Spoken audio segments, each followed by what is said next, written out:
ma'am. Hello. Can you please share your dance journey with us? Yeah, sure. My journey with dance started at the age of 5. I hail from a very remote place in Rayalaseema region. As of now, even today, people in our region, they call any classical dance, it is Bharatanatyam. Probably my mother is very passionate about dance and music for that matter. One teacher used to come to teach music for my mother. She used to train me. For 1 or 2 years it went on like that. They left that place. For many years I learned dance not as hobby even. My mother used to say, yes, you have to learn. Yeah, okay. So up to my 10th standard I learned with her, and after that she called upon a couple who were from Dr. Vempati Chinna Satyam. They used to come to our town and they taught us some items. That was the point when I really got interest into the dance. Yes, dance is very beautiful. When they danced, I can see that as persons they are different, but as dancers they are something different. For graduation I joined in Andhra Mahila Sabha and I pursued music then. When I was in my second year BCom, I got a job in Indian Bank. I was 19 then. I took up that job. After joining the job, throughout these years, right from my degree first year until I continued my job, there was no question of dance. Just I practiced whatever I have learned from them. Then I got married. I had my kid. We didn't mention that I was a dancer to our in-laws or my husband also, because ours was a conservative family and we had a fear that some people they don't like their daughters-in-law to dance. So when my kid was 3 months old, my husband happened to see my old albums. He insisted, no, having learned for almost 12 years, how can you leave that? Okay, let us see if anybody is there who can teach you according to your timings. Let us see. Then we explored. There was one teacher by name Konda Ravi. Usually what happens is even in Hyderabad or any small towns, dance means song in Sagara Sangamam or dance in some Vishwanath movie songs. I didn't want that. Then I restarted my dance. So there was a gap of about 8 years. I used to give performances whenever I got leave. In 2004 I resigned my job because there was no one to look after my child. My in-laws were aged. And Tirupati being a very sacred place, many relatives used to throng. In between, I did my master's in English from Venkateshwara University. And then in 2005, we shifted to Hyderabad. Then we approached Telugu University whether there will be any exam. They told me, if you can do certificate in dance, you can directly do master's in Kuchipudi. Then we searched for a right guru, and by God's grace, I got such a guru by name Sri Bhagavatula Sethuram Garu. It was totally a turning point in my career. He gave me that boost. You have that stuff in you and you can pursue that. Then in 2007, I completed my certificate course. From 2005 to 2007, again I started from scratch. From Namaskara Vidya I started. I want to teach dance. So if I know what are all the difficulties we face for the exam, then I can teach others. So I did my certificate. Overnight, I don't want to become Padma Subramaniam or Shobha Naidu. It is up to my passion that I have to learn. So 2007, May, I wrote my certificate exam, and in July, I joined Masters. I completed in 2009 with 2 gold medals. After that, after taking a break of 2 or 3 years, I entered MPhil. And along with that, in 2008, I established this school. Ma'am, what is dance according to you? It was in, I think, 2008. My guru took me to Chennai for a lecture demonstration. For that purpose, he taught me some traditional Kuchipudi steps, which are not in vogue now. It is rustic because usually it was male-dominated and male-oriented dance form. Kuchipudi was like that. That natural thing in the dance that triggered me at that point in 2008. So many changes are made, but even then, this beauty is still, fresh. Then I started feeling dance. I feel it is something, a journey into myself, wherein I can feel the power within. If I, even if I don't feel well, whatever, you see, some ailment is there, headache is there. If I dance, I become normal. So that healing power or whatever the power it is within, I feel it is the journey into within. Ma'am, what are the challenges you faced in this profession and how did you overcome those? I don't think them as challenges because in every profession they will be there. I don't think I have faced such a big challenge that I had to overcome with difficulty because I have a tremendous support from my family. Everyone likes it. Usually you feel it a challenge when you feel it difficult to overcome.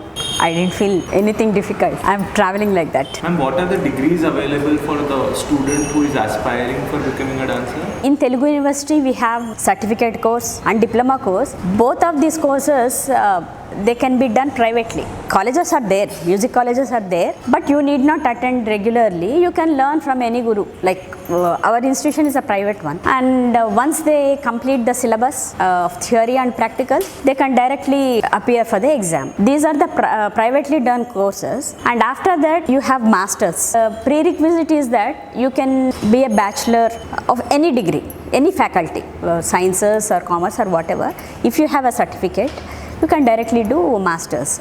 This is in Telugu University. I am speaking about only Kuchipudi. For Bharatnatyam and all, many other universities are there. Gandharva University is there, and even we have Reva University in Bangalore. They are also offering masters, and Krishna University, Andhra University is offering masters. And here in Telugu University we have MPhil and PhD. Of course, coming years we don't have MPhil. I think they have cancelled in this new education policy.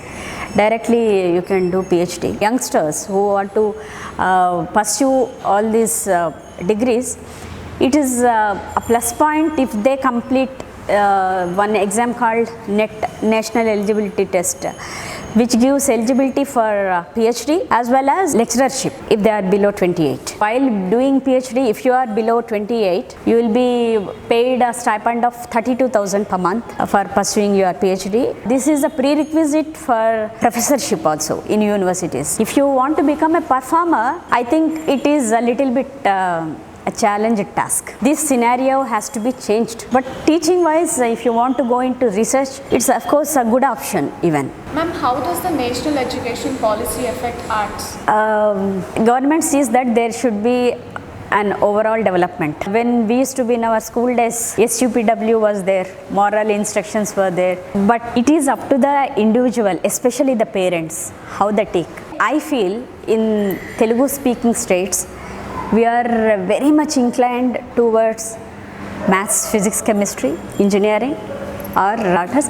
Nowadays slowly CA is picking up. It is good that government has introduced some life skills into education policy. It is very good, but people have to dare to venture that. If you take up a job, some alliances will come, but only if dance was there, I don't know you would have got alliances or not. Practically it is correct. Introducing life skills into this education policy is very good. At the same time, they have to create jobs for artists.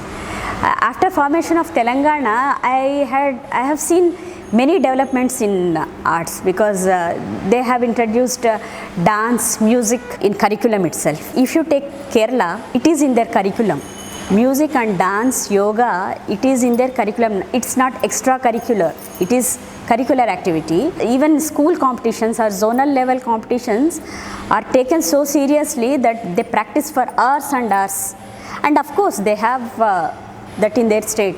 You see many actresses from Malayalam industry, they bloom because they are well versed with music, well versed with the language and well versed with action. I think it's a good decision to introduce arts and life skills into education system. Especially I want to see some improvement in Telugu speaking states. Ma'am, do you think that people are inclined more towards Western than classical? For the past say 4 or 5 years, I have been observing that. I have some students who are learning Western and also classical with me. They are blooming in both. Of course, we can't say that it is bad and this is good. Here, what we have to think is, in classical, usually The concepts we take will be from our Puranas, because in our Natya Shastra, Natyam is defined as which describes any respectable story. So the concept itself is divine. So also your thoughts will be. We have a very misconception of Western here. You take Russian ballet, entire thing what we study in Natya Shastra, they do that. Even in Malaysia, Southeast Asian dancers, they all take Natya Shastra as their root, because the padakarmas and whatever the brows, movements of brows, necks, neck, head movements, everything, they all depend on Natya Shastra. The base is same for all. But the thing is, what we feel is Western means any Bollywood or any other dance, see the lyrics, see the content. If a child is exposed to such a content, maybe they don't know the meaning. Here in classical also we do javalis and padams, which are purely romantic.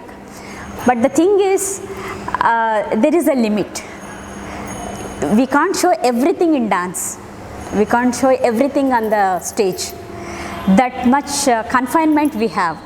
But when it comes to Western, saying about the understanding of Western here, if we see any child dancing for such lyrics, we feel very bad.